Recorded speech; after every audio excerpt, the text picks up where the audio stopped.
नमस्कार मित्रमैत्रिणींनो, आता आपण ज्ञानाच्या राशीकडे जाऊया. धनुरास ही ज्ञानाची रास आहे. धनुराशीच्या लोकांना शिकवावं नाही लागत. त्यांना पूर्व संचितामुळे, चांगल्या आईबापांच्या पोटी जन्म घेतल्यामुळे, अनेक जन्म काहीतरी खूप चांगलं कर्म केल्यामुळे धनुराशीत जन्म झालेला असतो. कॉलर ताट झाली की नाही धनुराशीच्या लोकांची? छान छान बोलल्याशिवाय लोकांना आवडणार नाही. पण खरंच ही रास तशी आहे. आणि दुसरी गोष्ट, ही रास अग्नितत्वाची आहे. त्याच्यामुळे तिला खोटेपणा आवडत नाही. ती खोटी नाही, कधीच खोटं बोलत नाही धनुराशीची माणसं. अर्थात चंद्र जेवढा बलवान असेल तेवढं हे सगळं दिसतं. चंद्र बलवान म्हणजे क्षीणचंद्र नाही, अमावस्येतला चंद्र नाही, अशुभग्रहाच्या दृष्टीत नाही, ग्रहणात नाही, वगैरे वगैरे. ते तुम्हाला सांगितलं आहे मी, चंद्र शुभ कधी होतो. आपण बघूया धनुराशीसाठी 18 जानेवारी ते 18 एप्रिल हे दिवस कसे आहेत. धनुराशीला जानेवारी, फेब्रुवारी, मार्च, एप्रिल या तीनही महिन्यांमध्ये दुसरा आठवडा हा उत्तम आहे. एप्रिलमध्ये पहिला पण चांगला आहे. चांगला चंद्र धनुराशीला खूप सपोर्ट करणार आहे. रवी जो आहे तो धनुराशीला जानेवारीमध्ये धनस्थानामध्ये येतो. धनस्थानातला रवी तसं पाहिलं तर वडिलोपार्जित प्रॉपर्टीसाठी चांगला आहे. पण दुसरा रवी हा चांगला नाही. हा जरा ओव्हर पॉवर करतो कुटुंबातल्या लोकांना, कारण रवी म्हणजे कंट्रोल. त्याच्याचबरोबर इथे शुक्र पण येतोय. शुक्र मकरेमध्ये म्हणजे मित्राच्या घरी येतोय जानेवारीमध्ये. आणि हा दुसरा म्हणजे उत्तम आहे. हा प्रॉपर्टीसाठी, पैशासाठी, स्वकष्टार्जित पैशासाठी खूप चांगला शुक्र आहे. त्यानंतर हा शुक्र कुंभेमध्ये तृतीयामध्ये जातो, मग मीनेमध्ये जातो. ओळीनी हा 5वा जाईपर्यंत म्हणजे मार्च महिन्यापर्यंत शुक्राची उत्तम साथ या धनुराशीला आहे. हा शुक्र लाभेश आणि पण षष्ठेश आहे धनुराशीचा. लाभेश आणि षष्ठेश म्हणजे सेवाभाव आणि नेटवर्क सर्कल या दोन्हीचा तो स्वामी आहे. आणि ह्या 4 महिन्यांमध्ये 5व्या स्थानापर्यंत हा खूप छान फळ देतोय. अर्थात धनुराशीच्या व्यक्ती ही रास गुरुची मूलत्रिकोण रास आहे. त्याच्यामुळे पैसा याला सर्वस्व मानणारी ही रास नाही. ही रास भाग्यस्थानातली आहे. मुळातच उदित गोलार्धामधली संस्काराची, वडिलांकडून मिळणाऱ्या ज्ञानाची आणि शहाणपणाची ही रास आहे. त्यामुळे ज्यांची धनुरास आहे त्यांना शुक्र उत्तम आला याचा अर्थ तो फक्त पैसे देईल असं नाही आहे. तर या शुक्रामध्ये असणारी जी हिलिंगची कपॅसिटी आहे त्यासाठीही हा तृतीयामध्ये तिसरा येणारा कुंभेतला शुक्र हा कदाचित ज्यांच्याकडे संगीत विद्या आहे अशी जी धनुराशीचे स्त्री पुरुष आहेत यांना संगीतातनं थेरपी शोधता येईल या तृतीयामध्ये येणाऱ्या कुंभेच्या शुक्रात. कारण कुंभेमध्ये राहू आहे. राहू हा शुक्राबरोबर आला आणि त्याच्यावर गुरु बघत असेल, जो मिथुनेतून बघतोय, तो या राहूला अतिशय संशोधनात्मक बुद्धिमत्ता बहाल करतो. राहूकडे बुद्धिमत्ता उत्तम आहे. कुंभ राशी मुळातच नेटवर्क सर्कलची रास आहे. राहूची मूलत्रिकोण रास आहे. तिथे तिसरा राहू आणि त्याच्याबरोबर येणारा तिसरा शुक्र हे कॉम्बिनेशन हे संगीत तज्ज्ञ व्यक्तींसाठी उत्तम झालेलं आहे. पराक्रम करतील, नवीन नवीन गोष्टी शोधतील, नवीन काहीतरी राग शोधतील, नवीन वेगळ्या वेगळ्या चीजा त्यांच्या मधून बाहेर पडतील बुद्धिमत्तेमधून. त्यानंतर हा राहू तृतीयामध्ये जो आलेला आहे तिसरा, हा पराक्रम करणार आहे. म्हणजे स्किलचं स्थान आहे धनुराशीच्या लोकांना. त्यांच्यामध्ये असणारे जी स्किल आहे आणि तृतीयाचं भावाद्भवम पंचम म्हणजे पोटेन्शियल. स्किलमधून जे पोटेन्शियल त्यांच्याकडे असतं, जी क्षमता त्यांची असते, या क्षमतेला भरपूर वाव देणारा हा राहू तृतीयामधनं चाललेला तिसरा राहू आहे, जो 2026-25 नोव्हेंबरपर्यंत आहे. त्यामुळे तोपर्यंत त्या बुद्धीनी जे काही काम करतील, स्किलमधून जे काही बाहेर काढतील, त्याला तोड नाही. अतिशय पराक्रम करणारा राहू आलाय. धनुराशीच्या लोकांनी लक्ष द्या, आपण काय शोधायचं आहे आणि किती ज्ञान आपण दुसऱ्यांना द्यायचं आहे. हा राहू भाग्याकडे बघतो. भाग्यस्थान हे तीर्थक्षेत्रांचं, परदेश प्रवासाचं, लांबच्या प्रवासाचं स्थान आहे. हा राहू सप्तमाकडे बघतो. सप्तमस्थान हे प्रसिद्धीचं स्थान आहे. हा राहू 9व्या दृष्टीने लाभाकडे बघतो. लाभस्थान हे लाभ देणारं आहे. जेव्हा राहू शुभ आहे त्यावेळेला त्याच्या दृष्टी पण शुभच परिणाम देणार आहेत. बघा काय काय शुभ करतो. त्यानंतर जो मीनेमध्ये येणारा शुक्र आहे मार्चमध्ये, तो चतुर्थामध्ये आहे आणि तिथे मीनेमध्ये शनी मुळातच आलेला आहे. हा चौथा शनी आहे, पण तो धनुराशीच्या लोकांना फार त्रास देणार नाही. मुळात झालंय काय, शनी स्वतःच्या मूलत्रिकोण राशीतून पुढे आलाय. मूलत्रिकोण राशीत खूप काम केलंय त्यांनी पॉझिटिव्हली, आणि आता हा इथे निवांत राहायला आलाय गुरुच्या घरी.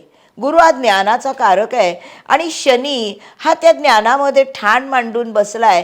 ज्ञानाच्या गोष्टी तो चतुर्थात करतोय, पण चतुर्थामधली सुख त्याला कळत नाहीत, कारण शनी हा ऐक सुखाचा कारकच नाही. शनी तिथून दशमाकडे बघतोय. दशमाकडे बघणारा गुरुच्या राशीतला शनी हा मोठ्या मोठ्या कामांमध्ये सगळ्या लिमिटेशन्स दाखवून काम करून घेईल, कारण त्याच्याबरोबरीने शुक्र पण दशमाकडे बघणार आहे. त्याच्यामुळे अनेक लोकांच्या बरोबरीने हा काम करेल, लोकांमध्ये लोकप्रियता मिळवेल. गुरु सप्तमात आलाय, हा तर लोकप्रियता देणारच आहे. जेव्हा पंचमातून शुक्र जाईल मेषेमधून, त्यावेळेला हा शुक्र इन्व्हेस्टमेंट्स वाढवणार आहे. त्याच्यावर राहूची दृष्टी नाही. त्यामुळे गुरुच्या राशी धनुराशीच्या लोकांनी इन्व्हेस्टमेंट जरूर करा, न घाबरता करा, बिनधास्त करा. उत्तम क्रिएटिव्ह कल्पना त्यांच्या बुद्धिमत्तेतनं बाहेर पडणार आहेत, कारण ही शिक्षणाची स्थान आहे हे. आणि तिथे आलेला शुक्र पंचमाचा कारक आहे. 5वा शुक्र उत्तम क्रिएटिव्हिटी दाखवेल. षष्ठामधून कुठलाच ग्रह आत्ता जाणार नाही. वृषभेमधून रवी जेव्हा एप्रिलमध्ये जाईल तो 6वा असेल, पण तो 15 एप्रिलला जाईल. तो थोडाच काळ 6व्याचे परिणाम देईल. आपण पुढच्या 3 महिन्यात ते बघूया. सप्तमातून जाणारा जो गुरु आहे तो जून महिन्यापर्यंत सप्तमातून जाणार आहे. तो स्वतःच्या राशीकडे बघणार आहे. त्यामुळे लोकप्रियतेला अजिबातच कमतरता नाही. खूप उत्तम लोकप्रियता, खूप प्रसिद्धी देणारा हा गुरु आहे. पण गुरु जरी प्रसिद्धी देणारा मिथुनेमध्ये असला तरी त्याच्यावर राहूची पण दृष्टी आहे, हे विसरता कामा नये. अर्थात धनुराशीच्या कुंडलीमध्ये राहूला फार महत्त्व नाही, गुरुला महत्त्व आहे. त्याच्यामुळे राहू गुरुकडे बघतो तसा गुरु पण राहूकडे बघतो, आणि तो धनुराशीचा स्वामी म्हणून तो राहूकडे बघतो. त्यावेळेला मित्रमंडळी, शेजारपाजारचे लोक यांच्याशी नाती चांगली होणार आहेत. समाजामध्ये प्रसिद्धी आणि उत्तम प्रतिसाद या लोकांना मिळणार आहे. नंतर जेव्हा केतूबद्दल आपण बोलायचं आहे, केतू हा मुळातच वर्षभर भाग्यामध्ये 9वा आलेला आहे. भाग्यात आलेला केतू हा मुळातच आत्माकारक ग्रह आहे. त्यामुळे धनुराशीच्या लोकांना केतू हा वाईट फळ देत नाही. त्यात हा सिंहेमध्ये आलेला आहे, त्यामुळे हा चांगला केतू आहे. ज्या काही गोष्टी तृतीयामध्ये राहूनी ॲक्युम्युलेट केल्या आहेत, म्हणजे मिळवल्या आहेत, ॲक्वायर केल्या आहेत, मिळवून घेतल्या आहेत, त्या सगळ्या या केतूकडे पाठवून दिल्या आहेत. त्यामुळे हा समाधानी केतू आहे. असे एकूण सगळेच ग्रह जे केतूपर्यंत आपण आलो, हे सगळे आपण जानेवारी, फेब्रुवारी, मार्च, एप्रिलमध्ये काय करणार 18 एप्रिलपर्यंत हे बघितलं. आता आपण स्पेसिफिक स्त्रिया, विद्यार्थी, पुरुष यांच्यासाठी बघूया. धनुराशीच्या स्त्रियांना तृतीयामध्ये असलेला जो राहू आहे 3रा, हा पराक्रमामध्ये उत्तम काम करणार आहे. गुरु त्याचा प्रसरण करणार आहे पराक्रमाचं. तिथे शुक्र आलेला 3रा, तोही उत्तम नातेसंबंध दाखवणार आहे. आणि धनुरास ही मुळातच स्काय इज द लिमिट अशी कामसू असते. स्वतःच्या बुद्धिमत्तेने काम करते. ही द्विस्वभाव राशी असल्यामुळे पटकन समजत नाही हिचं म्हणणं काय आहे, पण ही नेहमी बुद्धिमत्तेला महत्त्व देणारी रास आहे, शिक्षणाला महत्त्व देणारी रास आहे आणि शिक्षणातून प्रगतीकडे जाणारी रास आहे. त्यामुळे तृतीयातला राहू भाग्याकडे बघताना खूप क्षेत्रांमध्ये हळूहळू पुढे जाणं आणि प्रगती करणं हे यांचं इप्सित असतं. हा शुक्र तृतीयातला भावंडांचं शेजारपाजाऱ्यांचं उत्तम सुख देणार आहे बायकांसाठी. पुरुषांसाठी तृतीयामध्ये हा राहू जो तिसरा आहे कुंभेमध्ये, हा मी मगाशी सांगितलं त्याप्रमाणे जे पुरुष किंवा स्त्रिया हे संगीत क्षेत्रात असतील त्यांच्यासाठी हा खूप चांगला आहे. कारण हा तृतीयातला राहू हा मूल त्रिकोण राशीत आलाय आणि गुरु त्याच्याकडे बघतोय सप्तमातून. त्याच्यामुळे त्याच्या ज्या काही स्किलच्या गोष्टी आहेत, कुंभेतला राहू हा मुळातच संगीताचं स्किल दाखवतो, शास्त्रीय संगीताचं स्किल दाखवतो, त्याच्यामध्ये उत्तम काम करणार आहेत. जे वृद्ध लोक आहेत त्यांच्यासाठी हा तृतीयातला राहू हा त्यांच्या आसपासच्या लोकांची खूप चांगली रिलेशन्स होतील, छान मौज मजा करतील.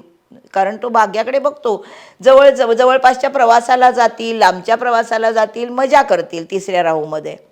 विद्यार्थ्यांसाठी हा जो गुरु जो सप्तमात आलेला आहे याची दृष्टी तृतीयावर, लाभावर, लग्नावर पडतीये. हा लग्नेश राष्ट्राधिपती सप्तमात आलाय, त्यामुळे यांना खूप मित्रमैत्रिणींच्या बरोबर काम करता येईल.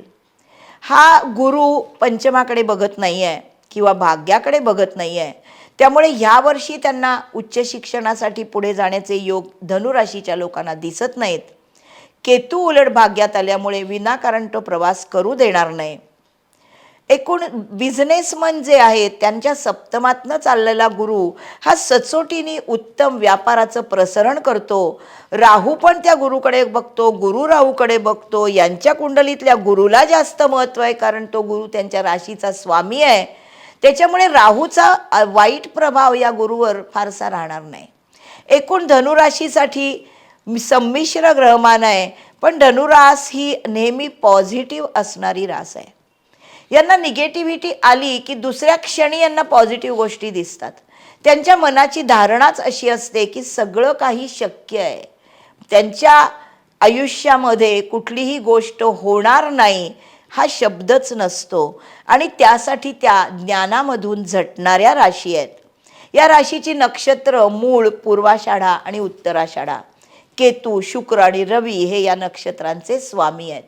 मूळ नक्षत्रातल्या व्यक्ती ज्यांचं स्वतःचे मूळ नक्षत्र आहे त्यांना ते अतिशय चांगलं असतं, कारण विषयाच्या मुळाकडे जाण्याची प्रवृत्ती असते आणि धनुरास ही गुरुची भाग्यातली प्रगतीची रास असल्यामुळे मुळापासून शेवटपर्यंत ज्ञान घेऊन प्रगती करणारी ही रास आहे. पूर्वाषाढा हे शुक्राचं नक्षत्र आहे. यांना या नक्षत्रामध्ये नात्यांची प्रचंड चाड असते, नातेसंबंध कायम जपतात आणि त्याच्या पुढचं नक्षत्र रवीचं आहे. इथे रवी आणि गुरु हे उत्तम राजकारणामध्ये पद मिळवतात. त्यामुळे ही तीनही नक्षत्र गुरुच्या राशीमध्ये माणसाची उत्तम प्रगती करतात, यात शंका नाही.